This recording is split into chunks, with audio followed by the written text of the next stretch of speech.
It's 8 p.m., the polls are closed, and the votes are pouring in. Denver 7 is your election headquarters for the 2022 Colorado primaries. Voting is one of the most important rights and responsibilities we have as citizens. A U.S. Senate seat up for grabs, and Republican challengers looking to oust Governor Polis. We need to make sure that we trust the people of Colorado to make their decisions for themselves. They just want to make sure that we have good leadership that looks to solve the issues, not point fingers. Tonight, Coloradans make their decision about who will move on to November. Our freedom as Coloradans, as Americans, is really demonstrated at the ballot box. Democracy requires our participation.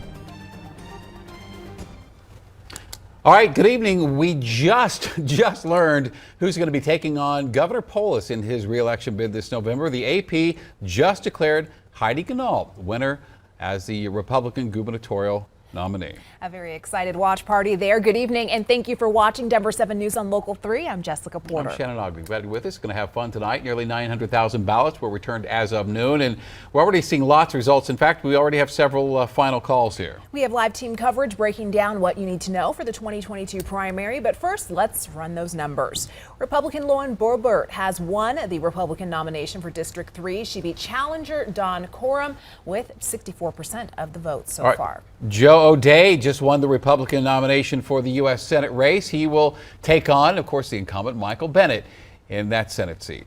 Entrepreneur and CU Regent board member Heidi Ganahl will take on Governor Jared Polis in his re-election bid this November. She beat former Parker Mayor Greg Lopez.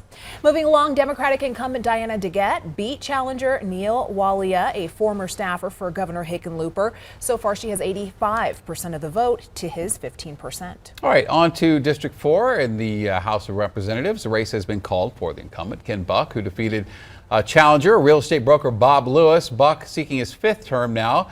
He is on the House Judiciary and Foreign Services Committee. He's also a member of the Conservative Freedom Caucus. District 5's incumbent, Congressman Doug Lamborn, has won the Republican nomination against 3 other challengers.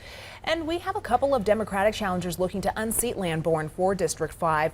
David Torres and Michael Colomb are vying for the Democrat seat. All right, to the 7th congressional district now. We have 3 candidates looking to take on the sole Democrat here, Brittany Pedersen. So the 7th is a seat currently held by Democrat Ed Perlmutter, who's not going to run for re-election. So what we're looking at right now, you can see Eric Odlin leading this trio here with 48% of the vote, Tim Reichert 37%, and Laurel Eimer, a favorite of the far right, with 16% of the vote right now.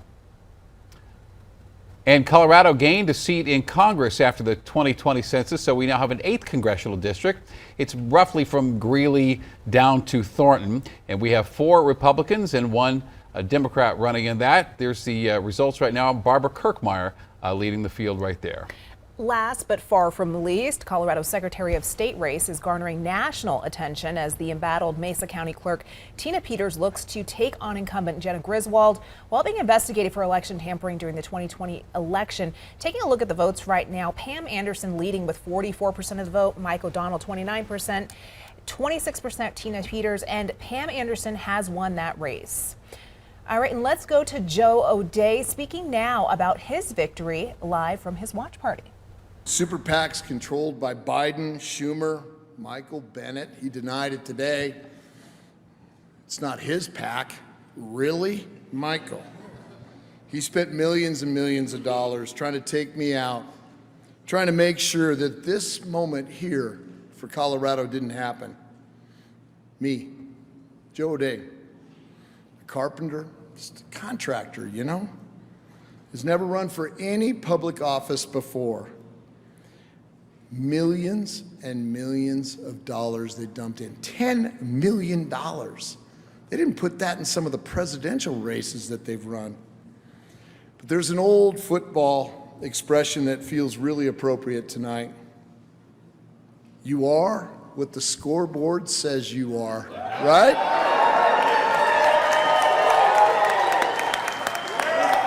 You know what that scoreboard says tonight? This is Joe O'Dea 1, Chuck Schumer, Joe Biden, Michael Bennet 0. We did. To all of you and everyone across the state who did so much to make this victory possible, thank you. Thank you from the bottom of my heart. We've such an incredible team. It's more like a family. And to all of you who rallied in the face of adversity, Celeste, Taylor, David, and I, we are eternally grateful. I also want to thank Representative Hanks for running a tough race. He worked hard. He had an incredible grassroots following. But beating Biden, Bennet is going to take a united effort after a tough primary.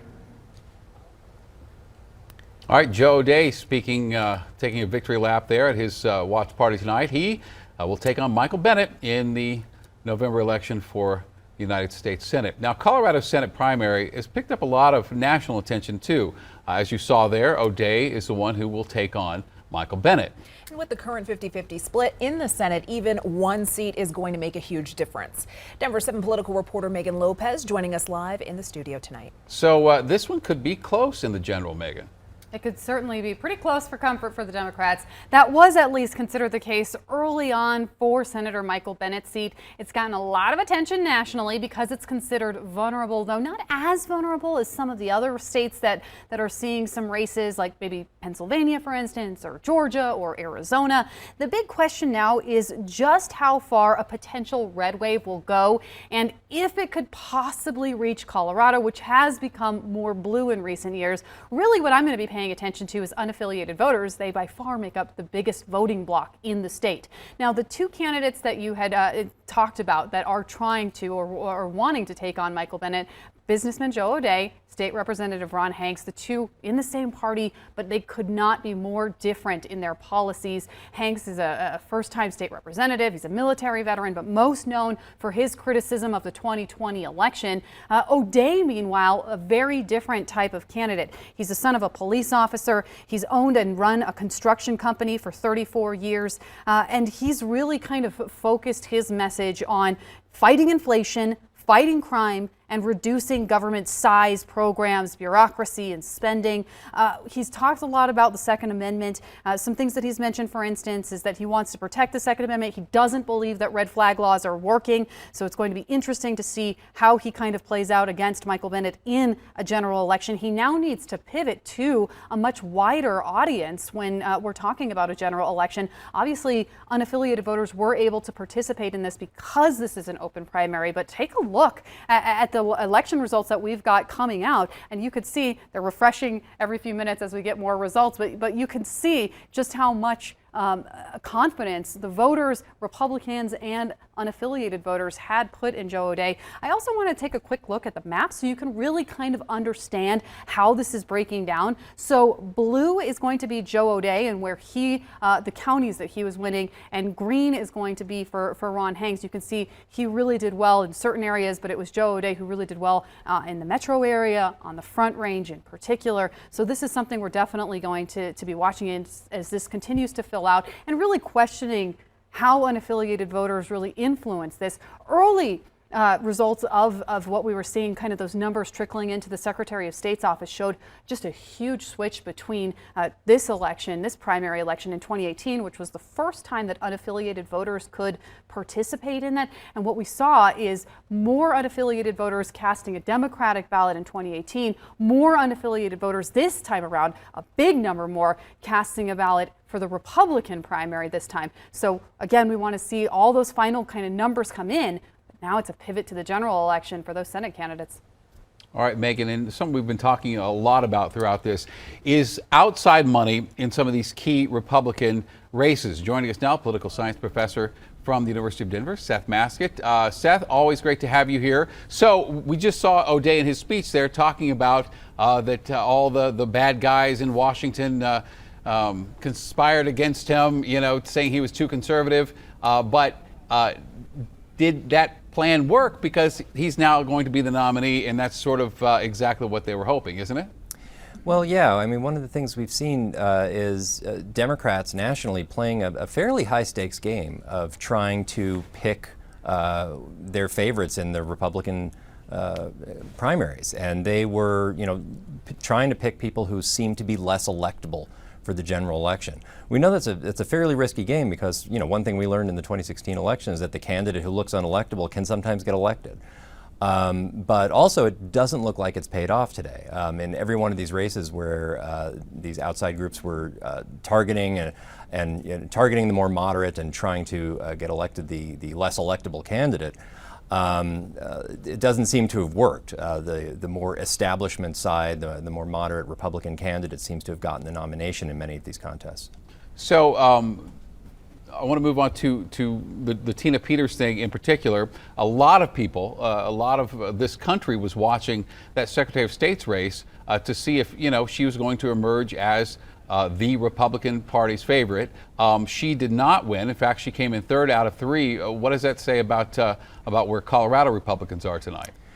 Well, it suggests, there's obviously a base of the party that really loves her, and she did very well in the assemblies.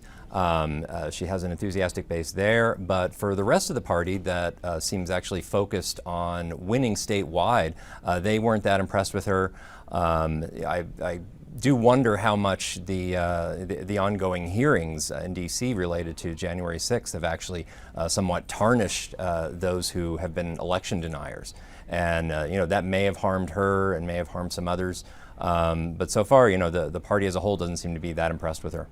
All right, Seth, could you do me a favor and stick around for another 45 minutes or so? We'd sure appreciate it. We love having your expertise tonight. Seth Masket for us.